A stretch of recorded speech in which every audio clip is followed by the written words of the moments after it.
OK, et aujourd'hui, nous abordons l'historique de la motivation, donc pour aborder des outils qui sont en rapport avec la motivation. Et nous avons, nous allons voir tout d'abord les grands moments qui ont marqué l'histoire de ces concepts. Donc, il y a d'abord la motivation économique et durant la période de 1900-1925, il y a la motivation pour la satisfaction des besoins de 1925-1950 et il y a l'influence de l'environnement sur la motivation de 1950-1975 et de 1975 à 2000, on parle de ce qu'on appelle la variation du concept de motivation. Et tout d'abord, la motivation économique, donc, a pris naissance avec les behavioristes, donc, qui est un courant de pensée qui étudie les comportements des individus. Donc, il y a l'apprentissage, c'est lorsque l'étudiant là prenant et montre une certaine certains changements de comportement et avec la naissance de la psychologie expérimentale, on a vu que l'apprentissage est un élément clé pour favoriser la motivation. Et avec la migration d'une grande partie de la population rurale vers les grandes villes, on a constaté que la majorité de ces gens donc, ont été motivés par la motivation économique, c'est-à-dire trouver des activités qui peuvent les aider à trouver des activités génératrices de revenus. Il y a aussi la motivation pour l'établissement d'objectifs. Donc, vous êtes motivé, c'est lorsque, par exemple, vous fixez des objectifs et l'Organisation scientifique du travail avec Taylor en 1911 donne une idée donc, et d'autres éléments par rapport à la motivation économique. L'autre aspect de la motivation et pour les besoins, donc c'est avec Mayo et Maslow. Donc, ces auteurs ont mis en évidence des éléments qui peuvent vous aider à mesurer vos attitudes et identifier vos sources de motivation. Et on a vu également que les employés ont été motivés autre chose que l'argent. Par exemple, est-ce que dans l'entreprise ou dans l'institution, on a mis en place on a facilité les employés à réaliser des tâches variées et leur permettre à développer leur autonomie, les relations, la qualité des relations entre collègues et superviseurs et la reconnaissance du travail, que ce soit à l'université ou au sein des entreprises. Donc, ce sont des éléments importants pour motiver les collaborateurs. On a vu également l'influence de l'environnement sur la motivation. Donc, si vous décidez de postuler pour un poste de directeur, par exemple, les caractéristiques des postes donc, peuvent des éléments qui vous motivent à postuler pour tel ou tel emploi. Il y a aussi les politiques mises en œuvre au sein des institutions pour favoriser ce qu'on appelle la justice organisationnelle, donc qui sont aussi des éléments importants pour favoriser la motivation. La gestion des performances et les récompenses sont aussi des éléments à considérer parce que, donc, prenons l'exemple que vous êtes étudiant et à la fin de l'année ou à la fin de la session, on donne un certain privilège aux étudiants ou aux employés qui étaient plus performants. Donc ça, ce sont des éléments qui peuvent vous motiver. Il y a aussi les objectifs et vos objectifs. Donc, ce sont des éléments qui sont importants pour booster votre motivation. Et la variation du concept de motivation, donc par rapport à durant cette période, il y a de nombreuses études qui montrent que la motivation a été influencée par les variables de l'environnement organisationnel, c'est-à-dire donc comment l'université s'organise, comment le travail dans lequel vous vous trouvez et actuellement s'organise et est-ce que, par exemple, l'institution à laquelle vous êtes affecté vous donne la possibilité de vous perfectionner au quotidien, c'est-à-dire et vous offre la possibilité d'apprendre et d'effectuer des apprentissages supplémentaires et aussi, est-ce que les procédures mises en place par l'institution favorisent la collaboration? Et aussi, nous avons vu la participation des employés et, la participation des employés ou des étudiants ou des collaborateurs en général dans la prise des décisions, donc, sont des éléments et clés pour la motivation, car ça contribue à l'autonomie et à la mobilisation de vos collaborateurs pour atteindre des objectifs ambitieux. Et c'était ça l'exercice de tout à l'heure. Donc, c'est dans votre travail, vos études ou vos activités en général. Et est-ce que vous pouvez partager avec nous des variables donc, qui ont des impacts sur votre motivation et si vous avez rencontré des obstacles, donc comment avez-vous procédé pour surmonter ces obstacles et si vous n'avez pas encore rencontrer des obstacles, donc comment procédez-vous pour surmonter les éventuels obstacles. Donc, on prendra 3 volontaires donc, pour partager donc, ce qu'ils pensent de cet exercice. Vous avez la parole.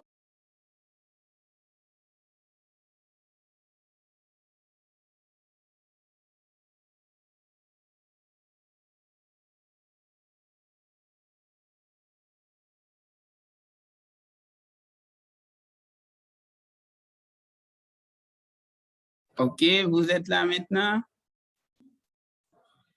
Oui, oui, nous sommes là. Moi, je suis là, mais je réfléchis un peu. Alors, tout à l'heure, je vais... D'accord.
OK, maintenant, est-ce qu'il y a quelqu'un donc, qui veut partager ce qu'il pense?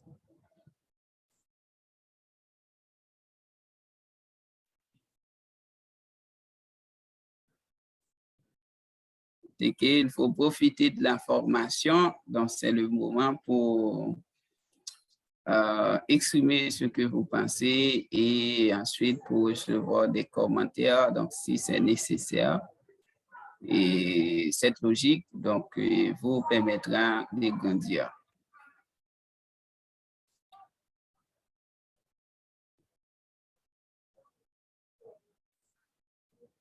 Qui veut être le premier?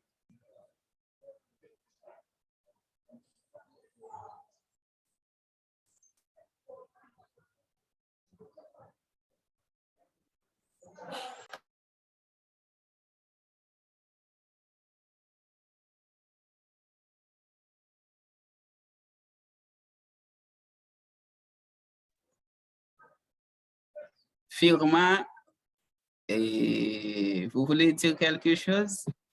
Bon, je vais essayer. D'accord, donc le but, c'est d'essayer. Oui, je vais essayer. Alors, la question, c'est que partager avec vous les variables qui ont plus d'impact sur ma motivation du travail. Alors, premièrement, j'aime mon travail en tant qu'éducatrice, formatrice, j'aime ce que je fais. J'aime ce que je fais et alors lorsqu'il est temps d'animer des séances de formation, l'engouement des participants, ça me permet je ne vois pas le mot exactement, mais ça m'a rendue plus forte et plus confiante.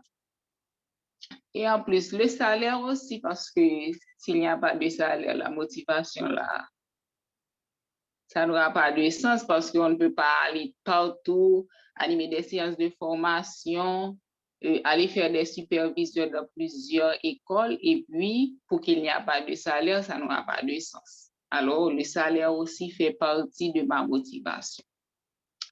Deuxièmement, parfois, j'arrive pas à respecter mon planning de travail pour un mois. Parce que des fois, j'ai fait la planification et j'ai donné ça avec mon supérieur. Il y a des jours où je suis arrivée en chemin, je me suis obligée de rebrousser le chemin parce qu'il y a des difficultés pour arriver dans une institution quelconque pour faire la supervision. Alors, comment je fais pour surmonter ces obstacles? Alors, pour surmonter ces obstacles, le jour suivant, puisque je dois faire plusieurs supervisions par semaine ou par mois, je me divise. Si un jour je devrais passer à une école, je partage le temps pour faire moins de temps dans cette école que je vais voir pour ce jour et dans le jour suivant. Dans le même jour, je partage les heures et je me débrouille pour arriver dans l'autre école que je n'ai pas pu arriver dans le jour avant. Merci. Merci beaucoup pour votre reportage. Est-ce qu'il y a une autre personne donc, qui veut partager?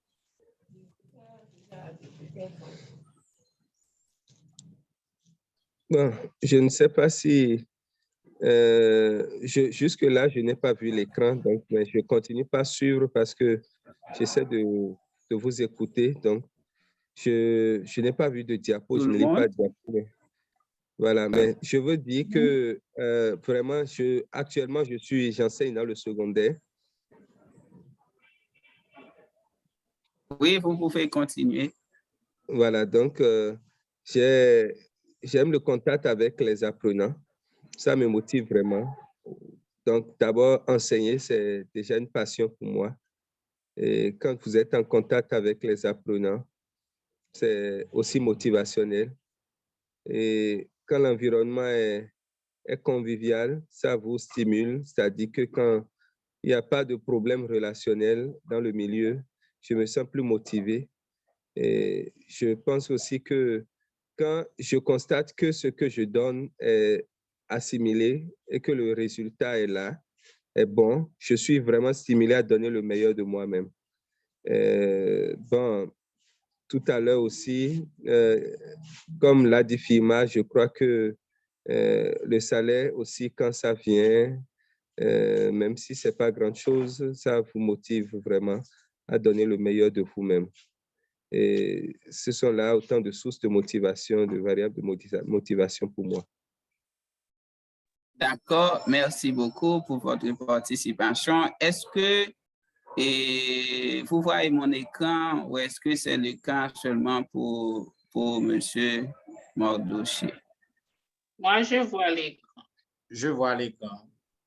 Donc, peut-être qu'il y a un problème de connexion, peut-être, ou peut-être l'appareil que vous avez utilisé. D'accord? D'accord, je vais essayer de continuer de chercher des solutions pour régler ça. Mais je peux être D'accord. en train de en attendant. OK, est-ce qu'il y a un autre participant donc, qui veut partager quelque chose et surtout rebondir un peu sur la deuxième question?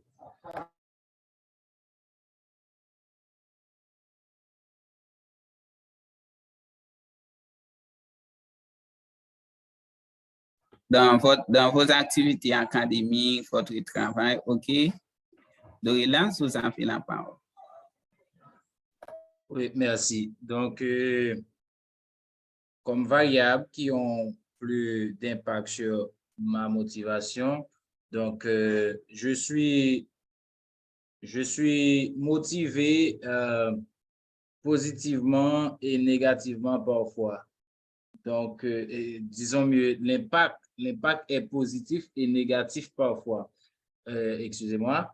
Donc, j'aime enseigner et j'aime animer des séances de formation. Donc, quand j'enseigne, ce qui est de négatif comme impact, c'est quand j'enseigne et que les élèves ne se montrent pas motivés malgré ce que je fais, tout ce que j'y fais en termes de motivation.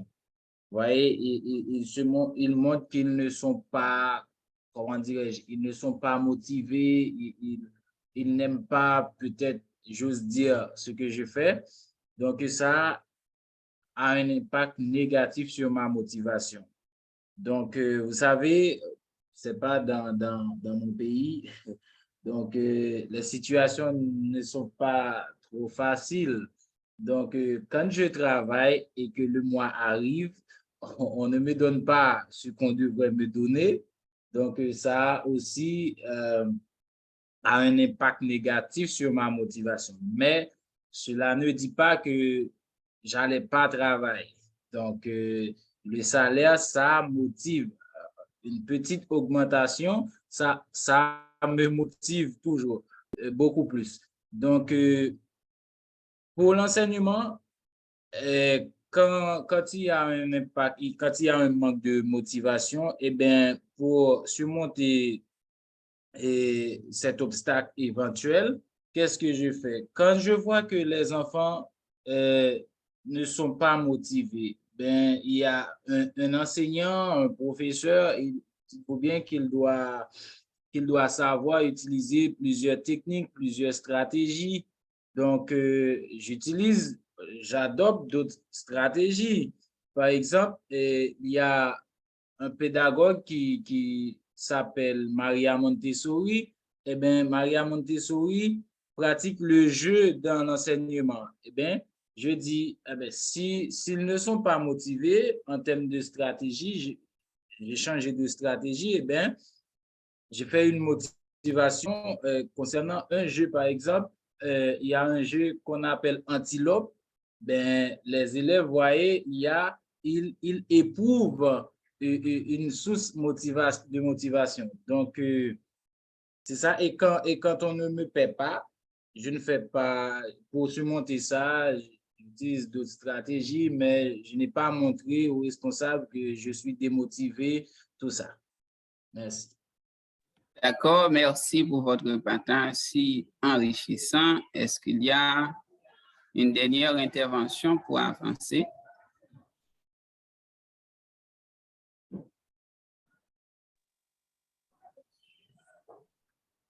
Bon, je suis là. D'accord, vous avez la parole. Comme variable en tant que professionnel documentaliste, j'adore bien ce que je fais et je m'y mets. Je me forme personnellement des fois à être toujours apte à répondre aux objectifs et désirés de l'institution. Mais comme impact, c'est à la fois négatif et positif. Les étudiants et les collègues n'ont aucun problème à collaborer avec moi. Je suis toujours prêt à les aider. Mais le fait d'être relativement frustré quotidiennement par rapport au salaire, vu à la cherté de la vie, des fois ça me dérange, mais je suis motivée par rapport à la réaction positive que je trouve malgré tout. J'utilise des techniques de courriel, de demande de rencontre, qui sont toujours et qui ont toujours des réponses. Mais le fait qu'on ne réagit pas et de façon directe, individuellement, je trouve, j'accepte un peu, mais j'essaie de faire des démarches supplémentaires pour me faciliter la vie. Mais au fait, je trouve que ils n'ont pas l'idée négative de ne pas me répondre, mais c'est un problème collectif parce que c'est la même chose pour tout le monde.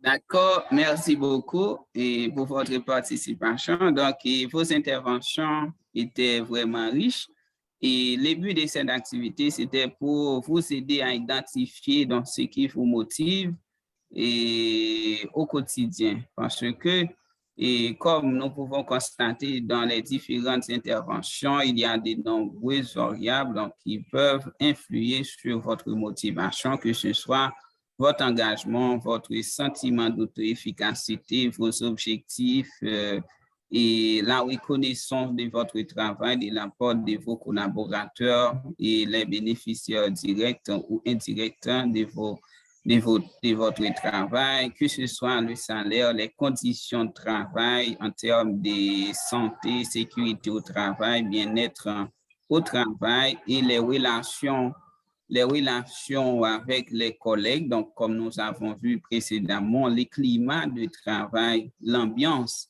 et à l'université, par exemple, l'ambiance de l'université, l'environnement universitaire et la vie des différentes variables qui sont en rapport avec la vie étudiante, etc. Donc, tous ces éléments sont importants à considérer et de ma part, par exemple, donc ce qui me motive au jour le jour, donc c'est lorsque, par exemple, des gens donc que j'ai eu l'habitude d'animer des formations ou effectuer des coachings personnels et professionnels pour eux, disent, bon voilà, Monsieur Odile, donc voici ce que vous avez fait et voici les résultats pour l'instant. Donc ça, ce sont des éléments important. Lorsqu'on parle de la reconnaissance au travail, donc ça peut être et ça peut venir directement de la part de votre superviseur et de la part des bénéficiaires. Donc, c'est pourquoi, par exemple,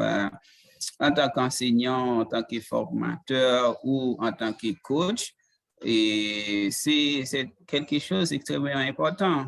Une autre illustration, c'est que il y a des étudiants donc, qui ont terminé les études, donc ça fait longtemps, mais ont des difficultés pour terminer leurs travaux de fin d'études, que ce soit mémoire, rapport de stage ou plan d'affaires.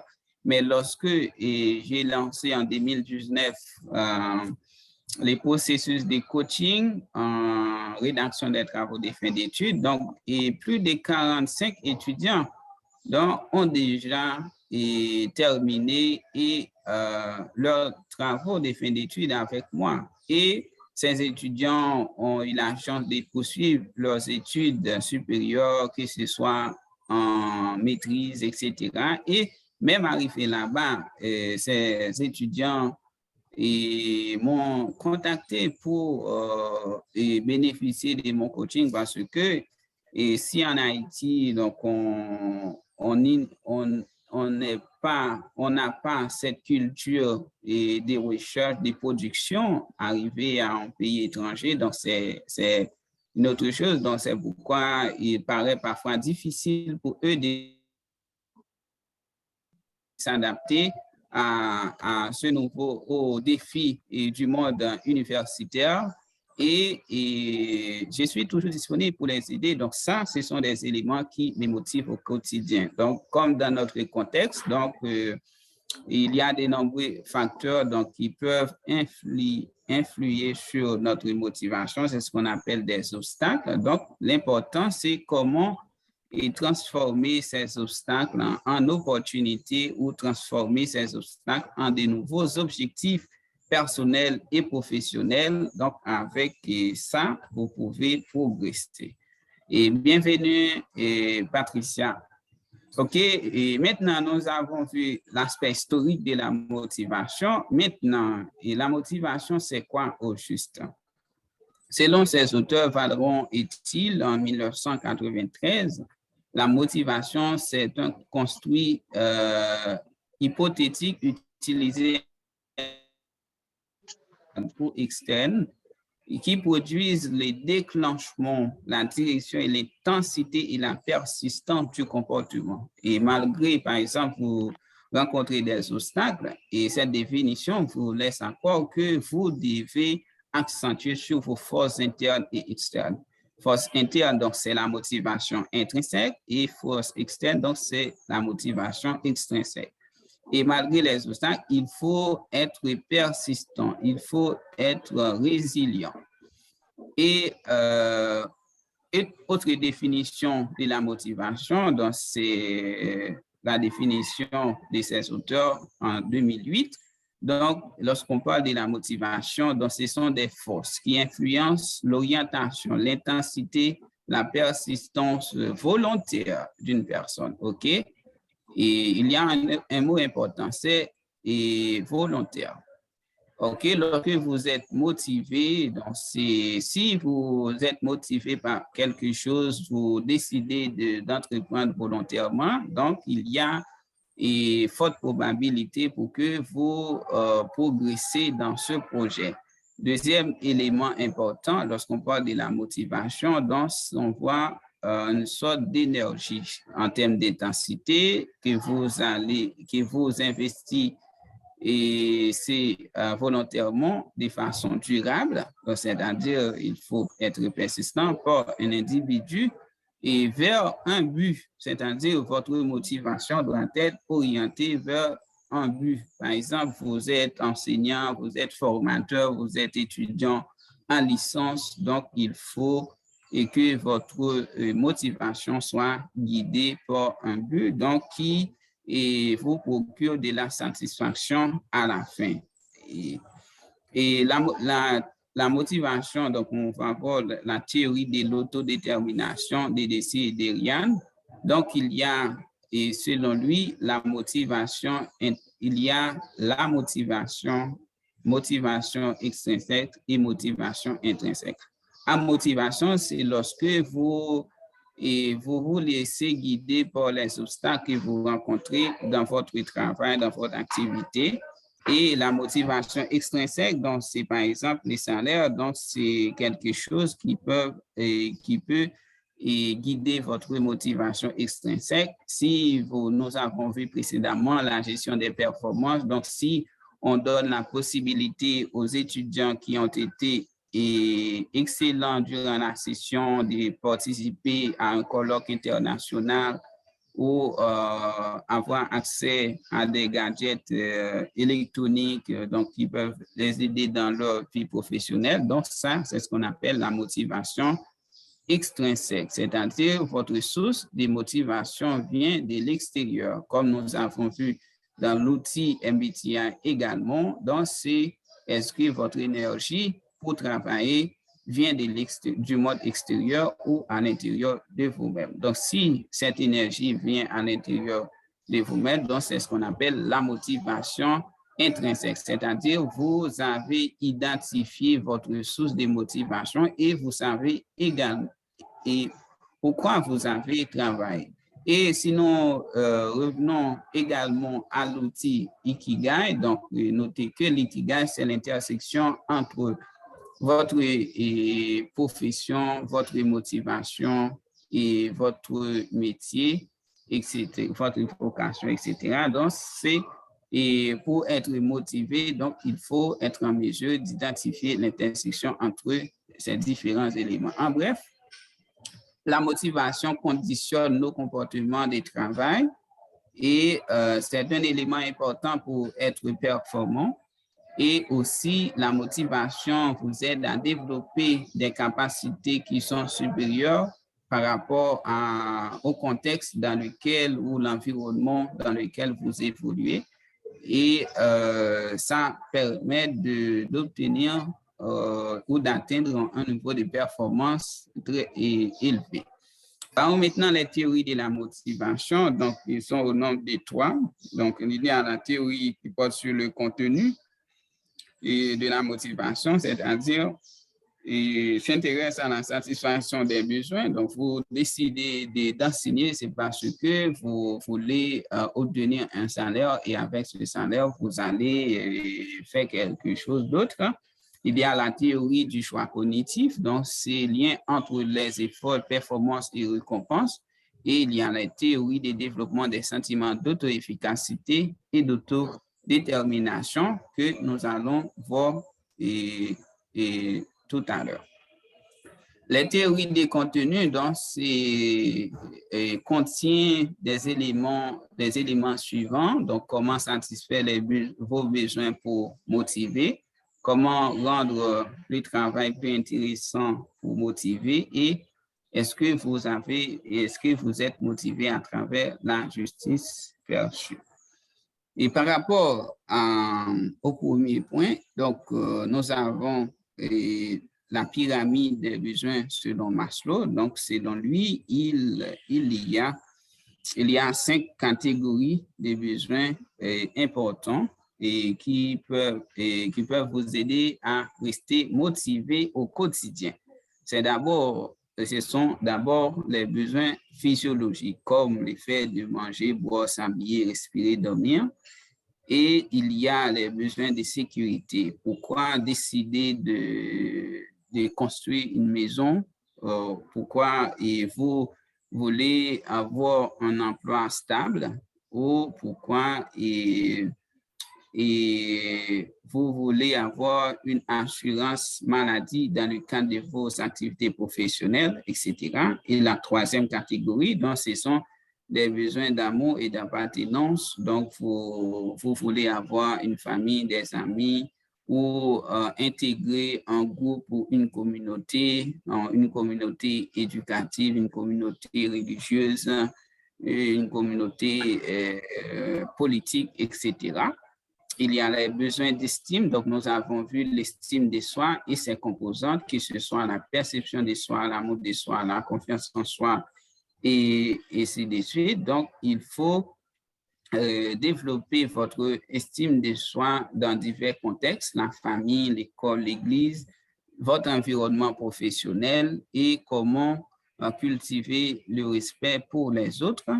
Et dernière catégorie, donc, ce sont les besoins d'accomplissement. Par exemple, il y a des participants qui ont dit, donc, ils ont investi dans leur formation, ils se sont lancés dans des processus d'auto-formation. Tout cela, donc, c'est pour atteindre ce qu'on appelle les besoins d'accomplissement de soi. S'épanouir, exprimer votre potentiel, vos créativité et réaliser ce que vous avez comme désir. Et pour satisfaire ces besoins, donc, il faut répondre à certaines questions d'ordre existentiel. Par exemple, en quoi servent les questions existentielles? Donc, c'est pour d'abord distinguer un besoin les besoins d'un désir. Donc, un besoin, c'est quelque chose qui manque. Donc, c'est quelque chose qui est indispensable. Par exemple, l'effet de manger, l'effet de boire de l'eau, etc. Donc, c'est un besoin. Mais le désir, donc, c'est une envie. superficielle, donc la satisfaction n'est pas nécessaire. Donc, par exemple,